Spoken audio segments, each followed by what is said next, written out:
What is up, world? It is me, Elliot Upton again, and today I'm going to talk a little bit about the perfect diet, okay? You may sit out there and say there's no such thing as a perfect diet. There is definitely such thing as a perfect diet.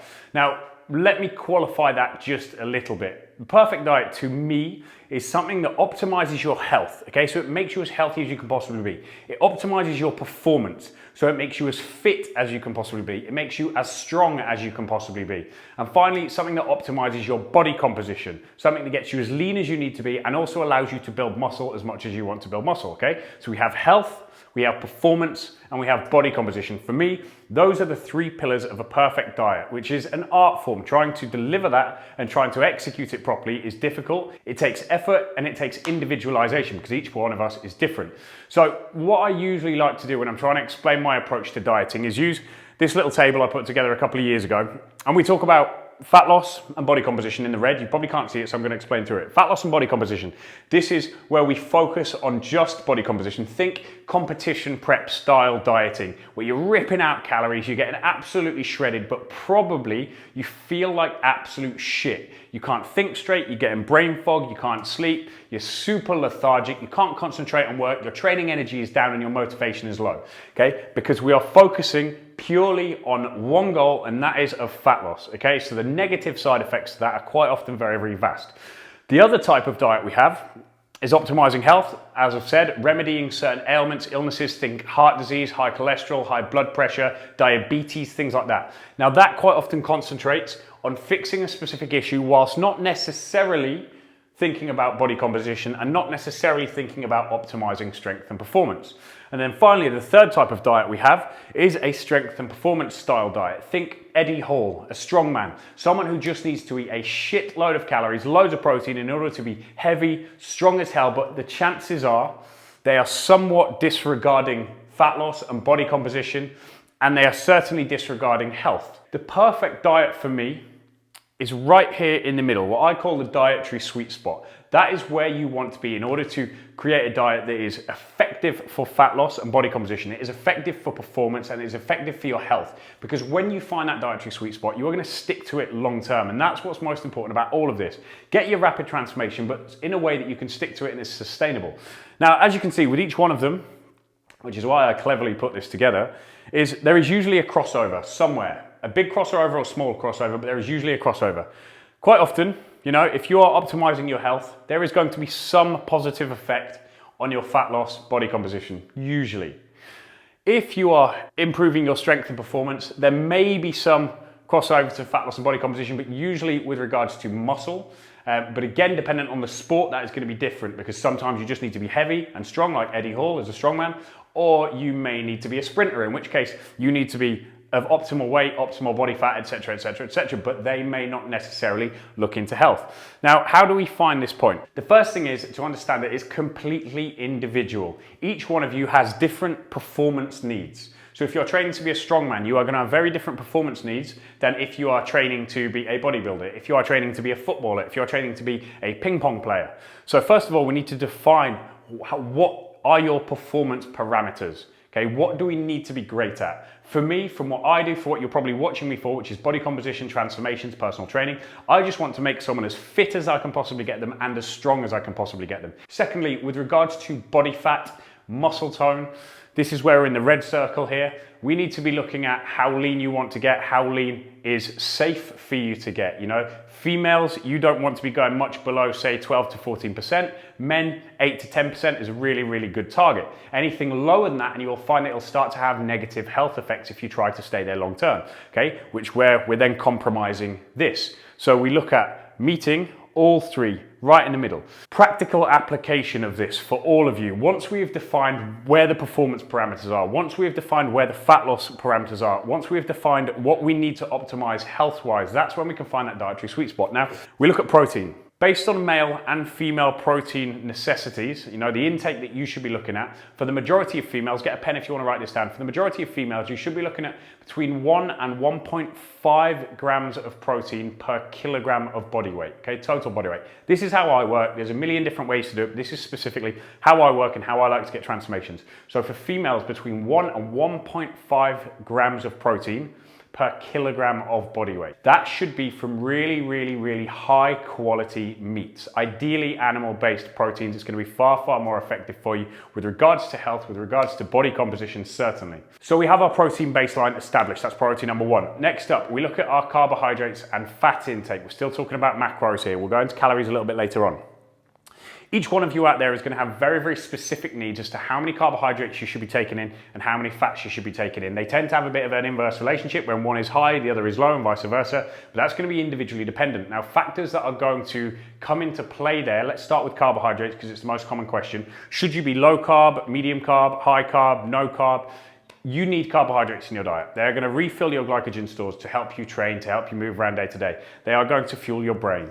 They are going to help keep your stress hormones low. They're going to help keep you psychologically healthy. So an element of carbohydrates in your diet is very, very necessary, but how much is very, very individual. We're going to start off with the amount of muscle tissue you have. The amount of muscle you have is going to dictate, to a degree, how many carbohydrates you need to take in. Secondly, how much body fat do you currently have? That is going to dictate how many carbohydrates, not necessarily you can take in, but how many you can handle at any given time. So amount of muscle, amount of fat.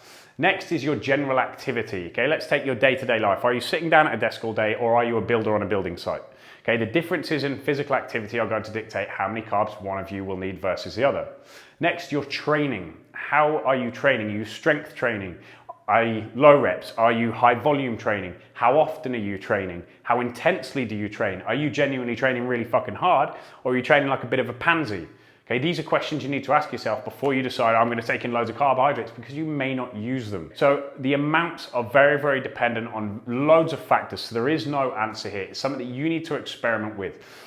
A rule of thumb is to try, and this is what we do on the Live Up plan, a rule of thumb is to try and integrate your carbohydrates post-workout and probably before bed. The reason we do that is post-workout, when you've just used fuel, providing you are training hard and you are weight training, you've just used a load of glucose. Your body is going to want to refill those muscle cells with glucose. So we take in carbohydrates after our workout, especially if you've got a little bit of fat to lose, after our workout, which is going to help unlock the cell. It's going to help you shuttle nutrients into the cell, protein and glucose.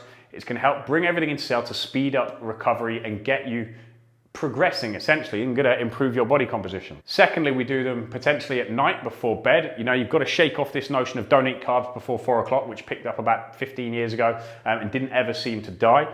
Your body wants to rest well. It wants to recover well. The better you can optimize your sleep, the better you are going to recover, the better all of these three factors are. So carbohydrates for all of you, post-workout or before bed is going to be your optimal times.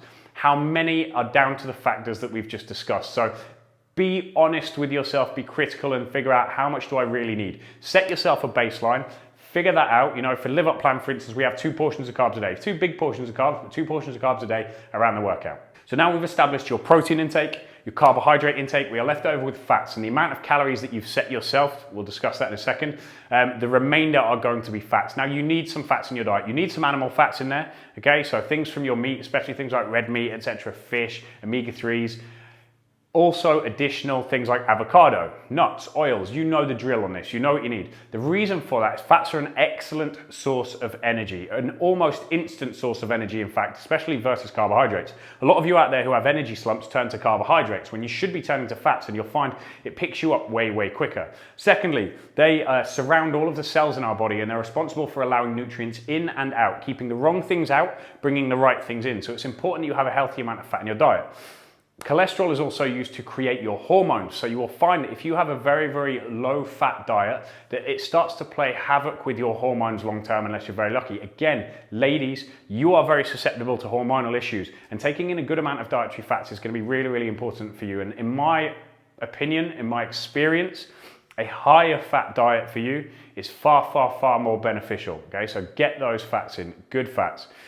We've established our protein baseline. That never changes. Our carb and fat baselines, initial starting points, depend on us as an individual and the amount of calories we have left. And play around with them. All of you are going to need to play around with them.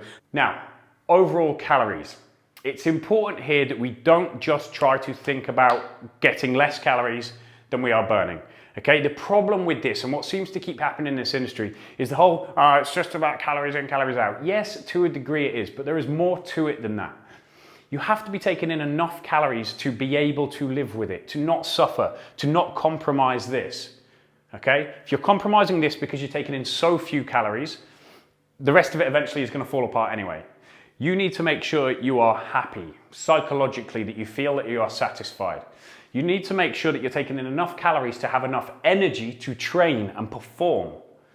Okay? Because if you are taking away loads of calories, creating a massive deficit, you are not going to be performing well. Therefore, you're not going to be burning X amount of calories anyway. The lesser of two evils there is simply to eat more calories to perform better, which is going to allow you to burn more. Then you're not going to feel like you're so deprived and suffering. You start to see how all of these things tie in. So we have enough calories, and there is no real answer to this one. Again, it comes down to size, body fat levels, muscle, the amount of activity you do during your training sessions, the intensity of your training sessions. But we can look at that in a later video. Establish what would be a small calorie deficit for you, and then work out your carbohydrates, your fats, after you have worked out your baseline protein. By allowing enough calories, you are going to perform well. By allowing a small deficit, you are going to lose fat. By ensuring that you have enough nutrients, carbs, proteins, fats, and the right amount of calories in your diet, you are going to optimize health. Your body is not dying from the inside out. You're not suffering. You're not mentally in a horrible place, feeling like you are deprived of absolutely everything.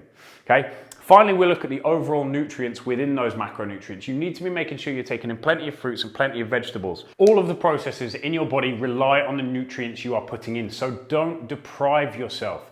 The thing is with dieting, quote unquote, is that we tend not to think about all three of these factors. We think about one, we think about just fat loss, or we think about strength and performance, or we are looking at optimizing our health. It's very, very, very simple. If you balance the amount of calories you take in, making sure that all super nutrient dense, this is all shit you know, with the right amount of carbohydrates and fats for you individually and what you are doing, you can find this dietary sweet spot. Whereas disappearing off onto all of these title diets, whether it's fasting, whether it's keto, whether it's carnivore, whatever, each one of them is going to focus you in one area, yes, but very rarely is it going to put you in the center point here where you can manage to sustain it for the rest of your life. And that is the key. Okay, if you have any questions on this, drop them in the comments box below. It isn't rocket science, but sometimes you just need someone to grab a great big wet fish and slap you across the face with it to help you see sense. Optimize your diet. That's going to optimize your health, fat loss, body composition. So to summarize, define the calories that you need, okay? Look at your maintenance calories. There's a million formulas out there. Some are more accurate than others, but ultimately, whatever you are eating now, calorie-wise, track it for 2 or 3 days. Have you been losing fat, or have you been gaining fat, or have you been maintaining? Dependent on that, it's going to allow you to see whether you're in a deficit or not, okay? So we define our calorie intake. We then define our protein intake, which is about 1.5 grams per kilogram of body weight for females, 2 to 2.5 grams of protein per kilogram of body weight for men. If you find that that is causing you digestive distress, okay, you're getting bloating, symptoms like that, back off a little bit, because we're all very, very different. You've established your protein baseline. Your carbohydrates and fats are going to be very, very individual to you, but don't deprive yourself of one or the other of them, because then you're going to lose this. Create a small deficit, and always monitor your training, your progressions, your recovery to make sure you're not slipping in one way. Don't take things to the extreme. This sweet spot is very, very easy to achieve if you're smart about it. Cool, hopefully. Fingers crossed this has given you some value, and I know it's a big subject and there's probably a few questions left unanswered, but pop them in the comments box below and I will happily answer them, and I can potentially do another video on it. I just wanted to show you, a lot of you asked me how I diet my clients, how when we wrote the Live Up plan, what was kind of my defining mission with it, and this is something I've worked on for a very, very long time, and it's always what I look at. Is this diet going to put my client here? Or is it going to put them here or here or here? I always want to find that sweet spot with them. Once I can do that, I know that that diet is going to last them forever. It's going to educate them properly. It's going to make them feel amazing. They're not going to get any of the negative side effects that most people get when they diet. And when they do that, they're going to get results. They're going to be motivated, and the rest is history, as they say. Sweet. Peace out.